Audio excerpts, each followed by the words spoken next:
How long did it take you roughly to realize that these were spirit voice, real voices coming from spirit that was trying to communicate with you? Because I'm guessing you were still kind of like, oh, I'm a little bit mad or something. Well, yeah, it was like, okay, I'm not too sure. I'm still like, okay, I accepted the fact that maybe it was my nan. My nan had looked after me quite a lot when I was a young child, and I was very close to her. When she passed away, I was 15, so it was like losing my mother, even though my mother's still here.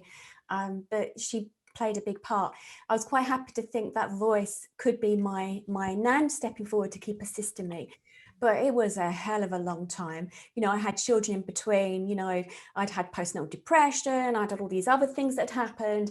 And that's why I ended up going off to train as a counsellor to help other people, because I'd been in that situation.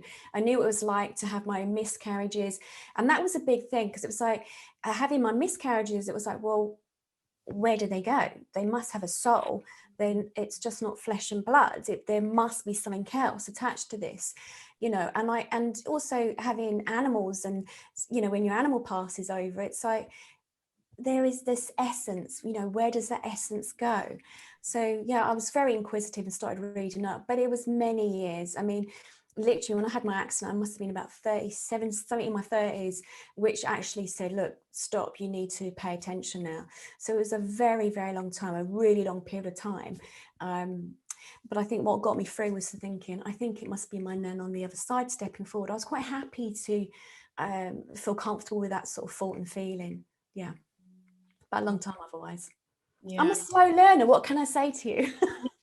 But it's good because it's you've gone through all these experiences, but then at least like they took you, they were leading you to this Yeah, path, right? That's the way I see it. So yeah. And do you know what? I totally agree with you, and that's what I teach. I really feel that it's like breadcrumbs. When we have things that happen to us in our life, our experiences and trauma, that they are sort of almost like redirecting you, putting you back on your pathway, helping you. And they do try to lead you by placing those breadcrumbs there for you, guiding you. And when I mean by breadcrumbs, I literally mean like hearing what you need to hear at the right time, bumping into the certain people in your life, having that teacher that as a child growing up, there was one teacher in particular, I even remember her name, Mrs. Luck. And if it wasn't for her, honestly, I was bullied and there was so much going on at school for being the weird kid. And, she was one of those breadcrumbs. She was there that helped me to move me forward. And so it's really about us keeping our eyes open and being open to what happens. So, having that accidental email that pops into your box, or, accidentally bumping into somebody as we're walking down the road.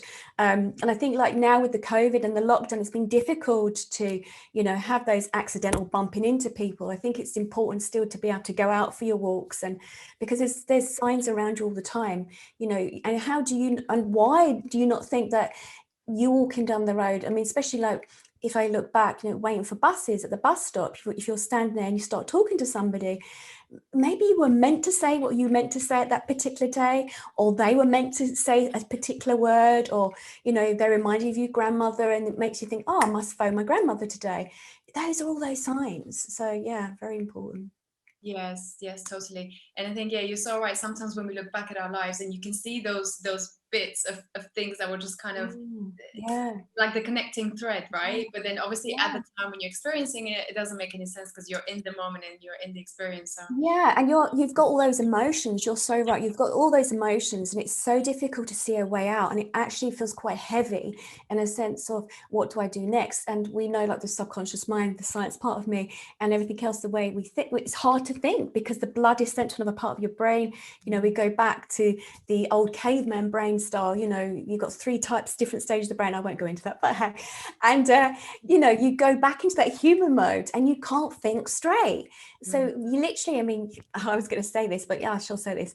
It's like, that's why meditation was invented, right? It's sort of like to recorrect you, to take, a moment out in time to sort of say, hey, let's reposition myself. Let's see where we are. And, to stop going off in your mind and getting lost with the trauma. And I know I understand. I know it's hard, and especially how we've had all this period of time, but it's just remembering just to give yourself some space. Yeah, definitely.